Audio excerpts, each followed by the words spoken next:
যে এখন দেখলাম, বলেন। আসসালামু আলাইকুম, ভয়েস অফ বাংলা স্বাগত জানাচ্ছি। আমি মোহাম্মদ সোহেল। আজকে আমরা কথা বলবো দীর্ঘ 22 বছর পর ভারতকে হারানো বাংলাদেশ ফুটবল দলের একটা সাফল্য। বারবারই বাংলাদেশ ফুটবল হেরে যাচ্ছিল, জয় পাচ্ছিল না। অনেক কথা আছে, অনেক কিছু লুকিয়ে থাকে, আবেগ। মানুষজন ফুটবলকে ইগনোর করছিল যে দেশের ফুটবল আগাচ্ছে না। বাইরের বিশ্বে খেলা যখন দেখে তখন বলা যে বাংলাদেশের প্লেয়াররা কিছুই খেলতে পারে না। সেখান থেকে দীর্ঘ 22 বছর পর ভারতকে হারিয়ে আবারও আলোচনায় বাংলাদেশ ফুটবল। এই ফুটবল কাভার করেছিলেন নয়াদিগন্তের রিপোর্টার মিজান ফারাবি। আজকে আমাদের সাথে উপস্থিত আছেন তিনি। কথা বলবো তার সঙ্গে, জানবো কালকে স্টেডিয়ামের খবর। কেমন আছেন?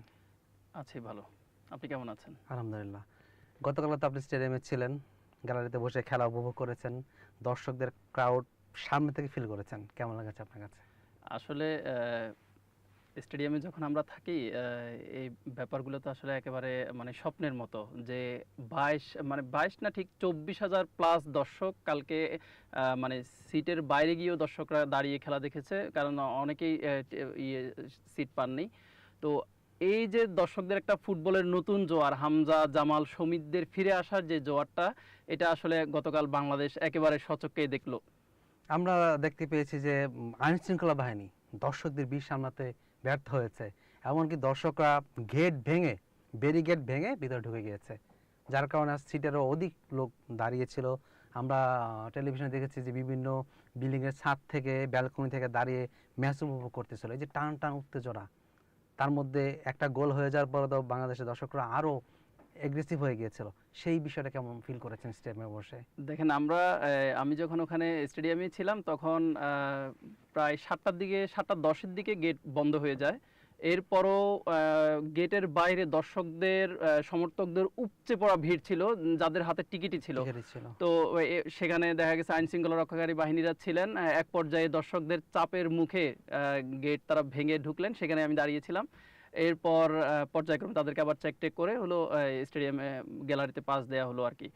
তো এই যে পুরো ব্যাপারটা আসলে, যে ফুটবলের যে নতুন জোয়ার আসলে শুরু হয়েছে, এটা আসলে মানে একমাত্র সম্ভব হয়েছে যে হামজা, জামাল এবং সমিতদের ফিরে আসা, এবং দেশের ফুটবলে যারা জায়ান, এরপরে রাকিব, মুরসালিন, এরাও যে খুব ভালো করছে তার স্বাক্ষর আমরা গতকাল ভারতের ম্যাচে দেখেছি, এবং আমরা হংকংয়ের ম্যাচেও কিন্তু আমরা সেই রিফ্লেকশনটা দেখেছি। আমরা গতানুগতিক ফুটবলের বাইরে এসে আমরা কিন্তু ভালো খেলছি। ফলে শেষ দিকে এসে কিছুটা ছন্নছাড়া হয়ে যাওয়া, বা দেখা গেছে আক্রমণ, অ্যাটাকিং ফুটবল না খেলতে পারার কারণে হয়তো দেখা গেছে আমরা 2-1টা ম্যাচ আমরা ড্র করেছি বা হেরেছি।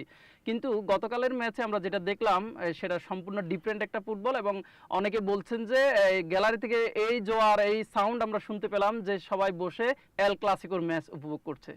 বাহ, দর্শকরা তো বেশ আনন্দের সঙ্গে গতকালকে গিয়েছে। গত কয়েকদিন যাবত উত্তেজনা, টান টান উত্তেজনা দর্শকদের মধ্যে, যে ভারত বাংলাদেশ ম্যাচ কি হবে কি হবে। বাংলাদেশের প্লেয়াররা তো মোটামুটি প্রিপারেশন নিয়েছিলাম জিততে হবে, যেহেতু তার 2 দিন আগে হচ্ছে আমাদের প্রধানমন্ত্রীর পালিয়ে যাওয়া প্রধানমন্ত্রীর রায় হয়েছে। এবং দর্শকরা তো দেখলাম যে আমরা বেশ ক্লাউড করতেছিল যে আমাদের ফাঁসির রায়ের পরে এক জয়ের পরে আরেক জয়। এই যে উন্মাদনাটা স্টেডিয়ামে ছিল, এটা কেমন ছিল? একটা ব্যাপার হলো যে আমরা যখন সংবাদ সম্মেলনে গেলাম, এর আগে হামজাকে আমরা যখন হচ্ছে তার সাথে আমরা কথা বলছিলাম, তো হামজা চৌধুরী একটা কথাই বারবার বলছিল যে আসলে আমরা তো সবসময়, শুধু আমি একাই নই, পুরো দল নিয়ে মূলত আমরা ফুটবলটাকে জিতাতে চাই। তো সেই জায়গা থেকে হামজা বলছিলেন যে ইনশাল্লাহ আমরা উইন করব। আসলে সেই জায়গাটাই কিন্তু, সেই প্রত্যাশিত জয়টাই আমরা ভারতের বিপক্ষে আমরা জয়টা তুলে নিলাম দীর্ঘ 22 বছর পর। এবং দর্শকদের আসলে বাঁধ ভাঙা উল্লাস ছিল, এবং খেলার শেষে তারা মানে স্রোতের মতো বেরিয়ে আসছে যে বাংলাদেশ বাংলাদেশ ভারতকে হারিয়েছে। মানে আলাদা একটা দৃশ্য আমরা গতকাল দেখতে পেলাম। আমরা তো সংবাদ মাধ্যমে দেখেছি গতকাল সকাল থেকেই মানুষজন টিকিটের জন্য লাইন ধরে দাঁড়িয়েছিল, দীর্ঘ সময় অপেক্ষার পর তাদেরকে স্টেডিয়ামে ঢুকতে হয়েছিল।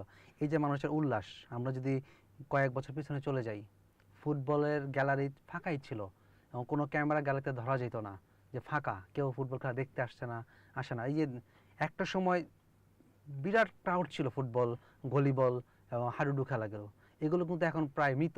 সেইখান থেকে যে ফুটবলের উঠে আসার জার্নিটা হামজা জামালদের জন্য যে উঠে আসছে, এটা তো মানুষ খুব ভালোভাবে এনজয় করছে।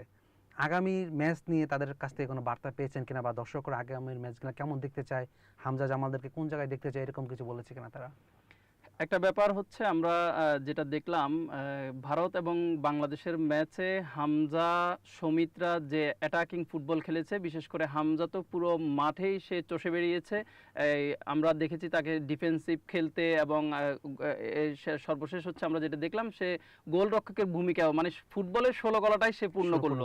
তো এই জায়গায় আমরা যদি দেখি যে আমরা দর্শক হিসেবেও যদি আমরা প্রত্যাশা করতাম যে হামজা, জামাল এবং সমিত তিনজন যদি আসলে খেলতো, তাহলে আমরা ম্যাচের একটু দৃশ্যটা আর একটু ভিন্ন দেখতে পারতাম। কিন্তু সে জায়গায় কোচ ক্যাব্রেরা তার কি কৌশল বা তার কি পরিকল্পনা, সেই জায়গা থেকে তিনি হামজাকে, জামাল ভুঁইয়াকে আসলে মাঠে খেলাননি, যদিও তিনি ক্যাপ্টেন নামেই ছিলেন। তো আমরা প্রত্যাশা করব যে আগামী সিঙ্গাপুরের ম্যাচে যে এই যে মোরসালিনের গোল থেকে বাকবদল হয়ে বাংলাদেশের যে নতুন জয়ের উচ্ছ্বাস, নতুন জয়ের যে জোয়ার আমরা দেখতে পেলাম, এই জোয়ারটা আশা করি এই রিফ্লেকশনটা সিঙ্গাপুরের ম্যাচেও পড়বে। আমরা আশা করব যে জামাল, হামজা এবং সমিত তিনজনই আগামী সিঙ্গাপুরের ম্যাচে তারা মাঠে থাকবেন। সিঙ্গাপুর ম্যাচে জিতার প্রত্যাশা রেখে আজকের মতো এখানে বিদায় নিচ্ছি। আপনি তো সরাসরি মাঠে ছিলেন, আগামী তো আপনাদেরকে অবশ্যই কাছে পাবো, আবারও জানবো আপনার সাথে অনুভূতি কি অবস্থা হয়, অনুভূতিগুলো প্রকাশ করবেন দর্শকদের সাথে। ভালো থাকবেন। আপনাকেও ধন্যবাদ। প্রিয় দর্শক, এই ছিল আজকের ভয়েস অফ বাংলার স্পোর্টসে। পরবর্তীতে আবারও দেখা হবে নতুন কোনো অতিথির সঙ্গে, নতুন কোনো বিষয় নিয়ে। সে পর্যন্ত ভালো থাকবেন।